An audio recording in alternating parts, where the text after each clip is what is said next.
भक्तों, जय श्री कृष्णा, राधे राधे। आप सभी का स्वागत है मेरे भक्ति सागर YouTube चैनल में। आज मैं आप सभी के लिए एक ऐसा दिव्य मंत्र लेकर आई हूँ, जिसके श्रवण मात्र से जो आपकी सालों से रुकी हुई मनोकामनाएं हैं, वह एक झटके में दूर होने वाली है।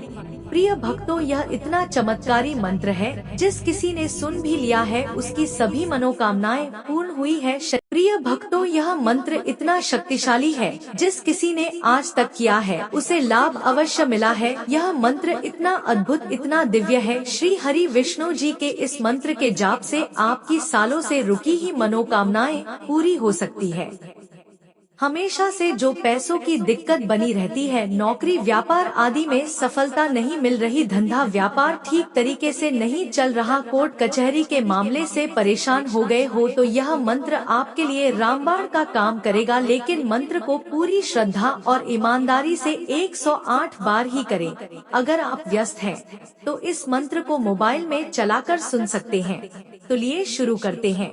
लेकिन आप सभी से मेरा एक छोटा सा अनुरोध है, वीडियो पसंद आए तो सच्चे दिल से एक लाइक अवश्य करें। हमारे भक्ति सागर YouTube चैनल को सब्सक्राइब, कमेंट में लक्ष्मी नारायण अवश्य लिखें। मंत्र को पूरी श्रद्धा और ईमानदारी से ही करें। भगवान भक्तों के हृदय में तभी निवास करते हैं जब भक्त सच्चे समर्पण और प्रेम से भगवान के प्रति समर्पित होता है। यह भक्ति भाव भगवान के साथ एक गहरा संबंध बनाता है, जो भक्त को उनकी उपस्थिति का अनुभव कराता है। भगवान का सानिध्य प्राप्त करने के लिए भक्त का समर्पण और भक्ति आवश्यक है। जब भक्त अपने आप को भगवान के हाथों में समर्पित करता है, तो भगवान उसके हृदय में विराजमान हो जाते हैं। जो भी जीवन में होता है, उसे भगवान का आशीर्वाद मानकर स्वीकार करना चाहिए और संतुष्ट रहना चाहिए। यही जीवन में सुख और शांति बनाए रखने का मूल मंत्र है। शुरू करते हैं, लेकिन उससे पहले प्रिय भक्तों, आप सभी को वीडियो पसंद आए तो सच्चे दिल से एक लाइक अवश्य करें। हमारे भक्ति सागर चैनल को सब्सक्राइब, कमेंट में राधे राधे अवश्य लिखें। यह मंत्र इतना लाभकारी है। अगर घर में धन की हानि हो रही है, कलह का माहौल बना हुआ है, घर में सुख शांति नहीं है, यदि कोई नौकरी में प्रमोशन या फिर गंभीर बीमारी से निजात पाना चाहते हैं, यह मंत्र इतना चमत्कारी है। जिस किसी ने आज तक किया है उसे लाभ अवश्य मिला है। लेकिन इस मंत्र को पूरे नियम के साथ ही करें। भगवान विष्णु को एकादशी तिथि बहुत प्रिय है। एकादशी का व्रत भगवान विष्णु की कृपा पाने के लिए ही किया जाता है। कहते हैं कि जो व्यक्ति एकादशी का व्रत करता है, वह इस लोक में तो सुखों को भोगता ही है, साथ ही मृत्यु के बाद एकादशी के व्रत के प्रभाव से वह विष्णु लोक यानी श्री बैकुंठ धाम को जाता है। वैष्णव भक्त भगवत दर्शन की इच्छा से भी एकादशी का व्रत करते हैं। कहते हैं कि एकादशी के व्रत का फल इतना अधिक होता है कि वह भक्त को भगवान विष्णु की भक्ति में लगाए रखता है। प्रिय भक्तों, इस मंत्र का जाप करने से सभी प्रकार की समस्याओं से मुक्ति मिलती है, चाहे वह शारीरिक हो या मानसिक। इसके अलावा इस दिन विष्णु सहस्त्रनाम का पाठ करना भी बहुत फलदायी होता है, जिससे सभी प्रकार के पापों से मुक्ति मिलती है। ॐ क्लीं विष्णवे नमः। ॐ क्लीं विष्णवे नमः। ॐ क्लीं विष्णवे नमः। ॐ क्लीं विष्णवे नमः। ॐ क्लीं विष्णवे नमः। ॐ क्लीं विष्णवे नमः। ॐ क्लीं विष्णवे नमः। ॐ क्लीं विष्णवे नमः। ॐ क्लीं विष्णवे नमः। ॐ क्लीं विष्णवे नमः। ॐ